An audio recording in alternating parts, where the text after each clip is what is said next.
Hi, my name is Shaylin. I'm from SD35, and I'm here with Doug Chapin, and he is running for Congressional District 6 in Minnesota. This is not an official endorsement from the DFL, but we're just here to get to know Doug a little bit better. So Doug, why don't you tell us about yourself? Sure. Well, my name is Doug Chapin. I grew up in the DC area, but have been Minnesotan by marriage for more than 35 years. And moved up here about 3 years ago after my late wife passed. We'd always intended to retire up here, and I decided to go ahead and do it. And my kids were like, "Dad, you're the only person in America who ever went north when you retired." Yeah. But settled here in the metro, bought a house out in Hanover, and really wasn't intending to do anything more than just kind of be a retired guy. But after the 2024 election and inauguration day, decided it was time to jump into the fray. Yeah. So what did you do before your retirement? What was your job? How did you get into that? Sure. Yeah, I laugh. I tell people I'm an election geek. I have been working in and around elections pretty much my entire career. I studied politics undergrad, have a master's in public administration, and then actually got a law degree. But really throughout my career, I tell people I've been a Democrat with a little d my whole life. My dad was an engineer, and so when your dad's an engineer, you always grow up being fascinated with how things work. One of my favorite books growing up was actually called How Things Work, that had diagrams of things. But really early on, I kind of fell in love, if it doesn't sound weird, with government and politics. How do we get from everybody's opinions to a new law or a new direction for the country, and pretty quickly fell into both studying, working with, and kind of falling in love with the American electoral process. So I've worked as an attorney in private practice, spent 3 years in the United States Senate as counsel to the Democrats on the Senate Rules Committee doing their election policy work. I spent 10 years at the Pew Charitable Trusts, which is a big nonprofit based in Philadelphia, but also has a big office in DC, running their election work for 10 years. Reformed military and overseas voting, helped expand online voter registration. Anybody who's ever used Google or a search engine to look up where they vote, we did that. We worked with states and localities to put that information online. Then spent another 10 years working with the University of Minnesota, setting up a new program teaching people how to become election officials, or teaching existing election officials more skills that they need to do their job even better. And then I was just consulting. Yeah. What kind of hobbies do you enjoy? Well, I'm a huge baseball fan. Okay. Until the major league teams kept building new stadiums. For a while, I had been to every single major league stadium around the country. And actually, I'm an even bigger fan of minor league baseball. I think my happy place is at a minor league ballpark at sunset, trying not to get mustard on my shirt from the hot dog I'm eating. I love walking and hiking. I was a singer in college, and I still love live music. You take me to pretty much any concert, any genre. If it's live, I love doing that. And then just family, looking out for big people, little people, old people. It's just I'm just kind of a normal guy. Yeah. One of my memories from when I was a kid, my parents would take me to the minor league baseball, and that was like kind of the biggest thing to do in the area. And I'm from Connecticut. It was in Norwich, Connecticut, and they were called the Norwich Navigators. I know the Navigators. And they had the coolest mascot was Tater the Gator. I just loved Tater the Gator, and I'm so sad that they got rid of Tater the Gator, because I would be so happy to take my kids to see Tater. Yeah. But I still think they have the coolest mascot. And what do you like about our community here? I've always loved Minnesota. I love. You talk about Minnesota nice, and sometimes I think that's used as an epithet, but I really do. There is a commitment to family. There's a commitment to community. There is it sounds like rhetoric, but there's a civic goodness here. I mean, people just care about things, and not just care about them, but actually do something about it. They're passionate about the outdoors. They're passionate about their communities. They're passionate about their churches. But there's also people look out for one another. There's a real people love to gather. The Minnesota goodbye is a real thing. People love to get together and then hate to leave. But I've always loved that we is a big word here. It feels like. When I first moved here, we would eat with people, and there would be a piece of pizza, and I'd take a picture of a piece of pizza when everybody's done, and there's one piece left. And I'm like, this is how we know we're in Minnesota. It's because nobody will take the last piece, because everybody wants to make sure that everybody has enough. And on that too, like you were talking about, saying like just kind of civic awareness and wanting to do something. Doesn't Minnesota have like the best voter turnout? Always, or one of the best. Always at or near the top every year. Yeah. Minnesota and North Dakota and a couple other states. But very often I would go to meetings of secretaries of state. And very often the Minnesota Secretary of State, usually Steve Simon, was not so humbly bragging about the numbers that Minnesota had put up. It's exciting to have people engaged and to have high voter turnout. Yeah. And for the record, I will say, right in front of the camera and everybody, I must be enough of a transplant that I would actually ask, can I have that last piece of pizza? Oh yeah, I mean, being from New England, I don't know. I don't always know to follow the rules, but is anybody gonna eat this? Because I'll eat it. I'm hopefully gonna go to waste. There are so many transplants in Minnesota, though. There are so many. I feel like half the people I meet are transplants, and it's great. But I also love Minnesota and the Minnesota-ness of it. Yep. There's something special. Oh yeah, amen. So what's your favorite movie? Oh gosh, my favorite movie. Wow, I love so many different movies. It's kind of silly. It's not very profound. I really love the movie Bull Durham. Bull Durham is about a minor league baseball team. Okay. Kevin Costner is a catcher named Crash Davis, who's brought to Durham to help tutor a young pitcher, Tim Robbins, and gets involved in a love triangle. But it's about growing up. It's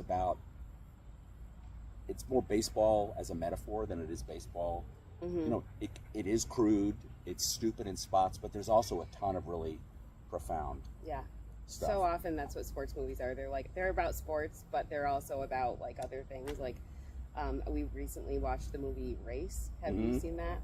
That was a really good movie. I enjoyed that. And what about do you like children's movies? I love children's movies. Yeah. What's your favorite? Hard to pick a favorite, but I guess the one that's most memorable is Toy Story 3. My family and I have 3 kids, went to see Toy Story in the theaters right before my oldest daughter went off to college. And I know you know, but I mean, if people out there don't know, there's a whole, it's the one where Andy has to basically let go of all of his favorite toys forever. And there's this kind of, if you love something, set it free. And I literally remember sitting in the theater, tears streaming down my face. It was, it's not like you're losing a toy forever. I mean, I still have my daughter, but that kind of, if you love something, set it free was like a gut punch in that theater. So that's the one that's most memorable. That was such a good one. That's definitely my favorite Toy Story movie. I mean, they're all good. What's your favorite children's movie? Matilda. Oh. Love Matilda. I mean, I have many, I really like children's movies, but Matilda, I love Jumanji. The one that makes me cry is Encanto. At the end, when all the community is coming up and to help the family, it's just every time I just can't hold it back. Well, I will say my youngest son is a middle school theater teacher down in suburban Virginia, and his 7th and 8th graders are actually doing Matilda the musical. Oh my gosh, I love Matilda the musical. So watch the space for tickets. Yeah, and it's really good. I was so worried about the Trunch Bowl not living up to the Trunch Bowl, but she did it. She did a great job. I love that movie. That's funny because I talked about this with Carrie too. Love talking about. I could talk about Matilda all day. So, what about favorite books that you've read? Oh, favorite books. That's always tricky, right? So I have I think the best book I ever read is a book called Common Ground by Anthony Lucas. It's a nonfiction book about the busing crisis in Boston, but it's so incredibly well written. It's like a nonfiction novel. It's incredibly well done. Best. When people ask what's the best book, that's it. I think my favorite author is Ray Bradbury, who wrote mostly science fiction, but other short stories. Just a beautiful writer, and if I could ever write like him, I would love to do that. Best book I read recently, it's a big book. It's kind of a meal. It's called Demon Copperhead by Barbara Kingsolver.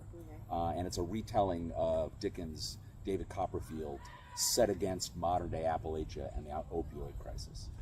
And it's beautiful, it's horrifying, it's a page-turner, but then there are also parts where like, oh my God, I'm afraid to turn the page because what's going to happen next. Took me a while to read it, but I was really glad that I did. Yeah. Is there a book that you feel like has really like changed the way you look at the world? There's a book that I read when I was actually building classes for the University of Minnesota. It's called The Right to Vote. Talks about how we think in this country that the right to vote has always, it started with white men with property and has just expanded over time. And he shows that that's not true, that it has always expanded and contracted. We gave the vote to newly freed slaves after the Civil War, but then Jim Crow South took that back. Over time, the right to vote expands and contracts, and we're definitely seeing that right now. But it was, as someone who loves democracy as much as I do, it was really interesting to see the right to vote, the franchise, be a living thing rather than just something that's like a straight line in the books. Yeah, that makes sense.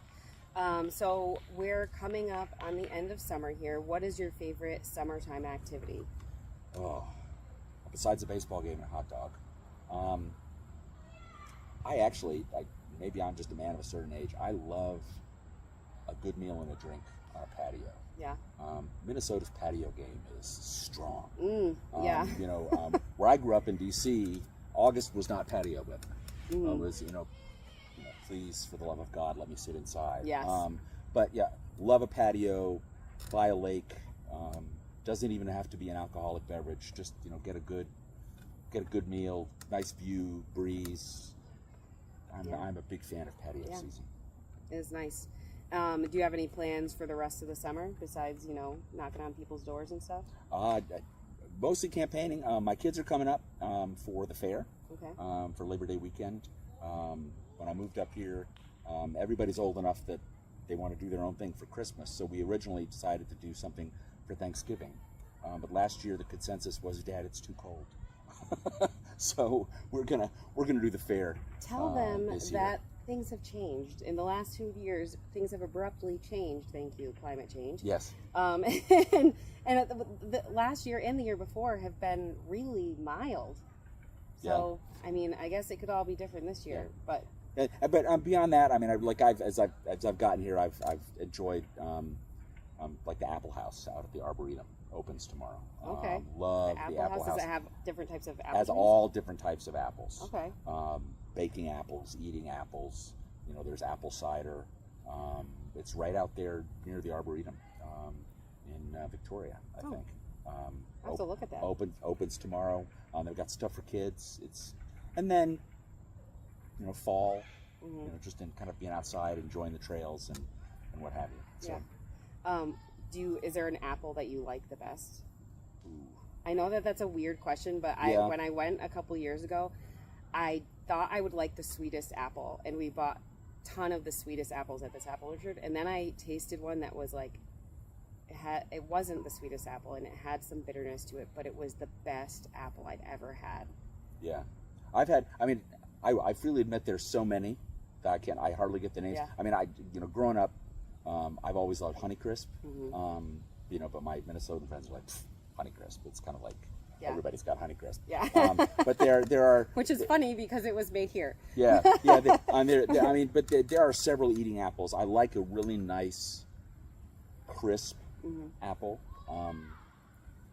My partner is a big baker. She loves the Haralson apples, which are apparently very hard to get. So I may or may not be coming home with several bags of Harrelson apples. Nice. When it opens up. Are those eating tomorrow. apples, or are they like no, baking they're apples? like baking apples. I Okay. think they're like super tart, but then they bake down to okay. not quite as tart. Yeah. Cool. I think the ones that I like are Cortland. Okay. I'm not sure. I'm not sure what the name is. I know I would know it if I went to the place that I go to. I'd be like, that's the line. Yeah. That's the right. That's the right. Yeah, I do. row. I do know that I don't really trust grocery store. Oh, apples anymore. Well, I get stuff from the grocery store and I have it. I go pick it up.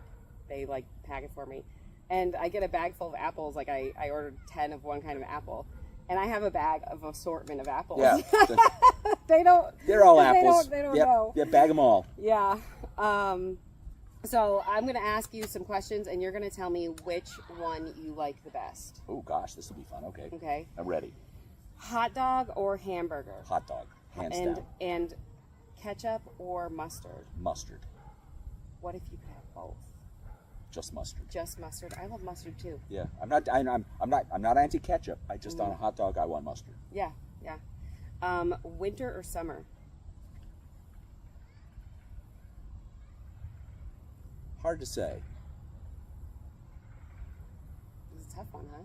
Yeah, I will. I hate to be a politician. I like what we call the shoulder seasons more. I like spring and me fall. I think summer. Yeah. It's close, and cover your ears, Minnesota. But I wouldn't mind having a little more of a typical Minnesota winter. Yeah. This winter. I really enjoy Minnesota winters for like a month. Yeah. And then, like, come February, I'm like, okay, I'm done with this now. Yeah. But we haven't had a really good Minnesota Nope, winter. not since I I moved here. I really and hope and if that's my fault, I apologize. But I can always, even last year, even both years, I've been able to count on there being some amount of snowfall in October. Yes. I always look forward. I'm always wondering, when's the first snow going to be? It's sometime in October. We'll see this year. That's right. Okay, comedy or drama? Like Drama. for a movie, yeah. Drama. I love a good comedy, but a good drama, yeah. Yeah. If you could have a superpower, would you rather have super strength or super speed? Speed. Mm-hmm. Would you have the speed where people can see you, or you're almost like teleporting? Almost like teleporting. I think that would be. I think that. I feel like that would come in handier more often than super strength. Yeah, that's probably true.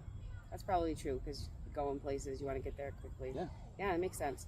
Are you an early riser or a night owl? Oh, early riser. Yeah. Oh yeah. I think there's a great. I learned from somebody. There's a great Lebanese word called subiya, which is that time in the morning when you have the house to yourself. Mm-hmm. A cup of coffee and a book or something else, and nobody else is up yet, and it's kind of your world for a little while. I love that. Yeah. So, lazy river or water slide? Oh, lazy river. Yeah. Hands down. Oh, yeah. Yeah. Kids can go on the water slide, but I'm just going to grab a drink and just tool around the lazy river. I won't even go to a water park if it doesn't have a lazy river. Yeah, same. Yeah. One time we were it was the middle of winter, we went to Great Wolf Lodge, and with my sister's family, we both had 1-year-olds at the time, and I was in the lazy river. They were getting tired, so I put one on one side, one on the other side, and I lazed around the river for over an hour. Oh, they wow. were sleeping, taking a nap. They were definitely like getting in and out of the water, like their butt was definitely touching the water sometimes and sometimes not. I thought that they would wake up when they hit the water. Nope. It was over an hour, maybe even 2 hours. It was so fun. I'll never forget that. Yeah, That was core such memory. not for them, unfortunately. No, but that's all right. Not for me. They'll have enough for memories. Sure. The heck with them, yeah. Lord of the Rings or Harry Potter? My kids loved Harry Potter, but I'd have to say Lord of the Rings. I just really admire the commitment to world building. Yeah. Both in the books and in the movies. I don't speak Elvish, mind you, but it's pretty impressive. Yeah. How about Star Wars or Star Trek? Don't really know much about Star Trek, so I'm definitely Star Wars. I have, for better or worse, seen all 9 movies. What's interesting lately is that now that Disney has bought Star Wars, it's become kind of a property. But one good thing that's come out of that, there's a show called Andor, which is set in the Star Wars universe, but isn't about the Star Wars characters. It's about kind of the rise of the Empire and the rebellion and how individual people confront fascism and cruelty. It's incredibly political for a Star Wars Disney show, but it's unbelievably Sounds really well done. interesting. If you're not a Star Wars person, it's still worth your watch. It's incredibly good. Yeah.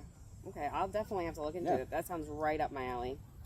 Would you rather travel to the past or to the future? For the future, hands down. I'm a forward guy, not a Yeah. backward. Would you rather do dishes or laundry? Dishes. Dishes? I like dishes. The thing I like about dishes is the dishes are more social.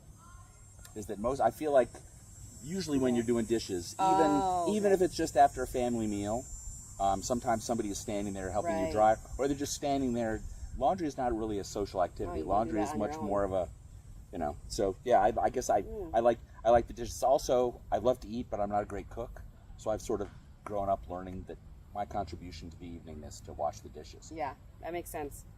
If it's Halloween time, and you can be a ninja or a pirate, what would you be? Oh, a pirate. I think you can have more fun being a pirate. Yeah, you think so? Yeah. It's pretty cool.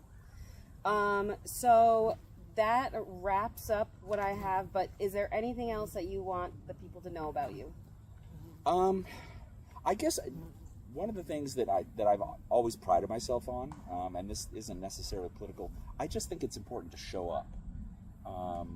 Did a lot of volunteering for my kids' school, athletics, drama departments. Always been an active volunteer. The last 4 or 5 months, I genuinely enjoyed driving around the district. From west to east, north to south. From Anoka to Zimmerman, and the whole alphabet in between. I told people at the beginning that they would be surprised that they hadn't seen me, rather than being surprised that they had. And it's hard work getting everywhere, but I really enjoy it, and I've just had a blast meeting people and learning things that I either didn't know or should have known. And I think that's something to say to people too, is that everybody wants to find a way to contribute to what's going on right now, to find a way to do their own type of resistance. And I think that the one way that's overlooked is community. Absolutely.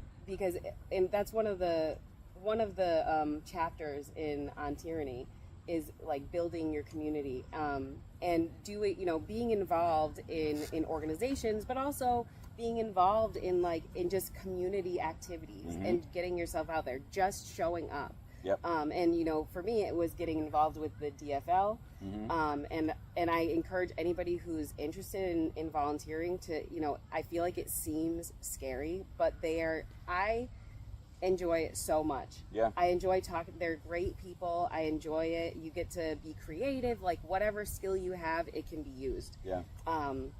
Yeah, I've been hosting. We started just sort of informal discussion groups that have gotten bigger and bigger over time. That we call Civics Anonymous, and where people come in and talk about the headlines and what they're worried about. And several people were like, I don't really know what to do. And I said, find something to do with other people. A lot of people, I went to a bunch of the rallies, and Otsego and Chaska, one in Plymouth, and there was you could see people going like, oh wait, I'm not alone.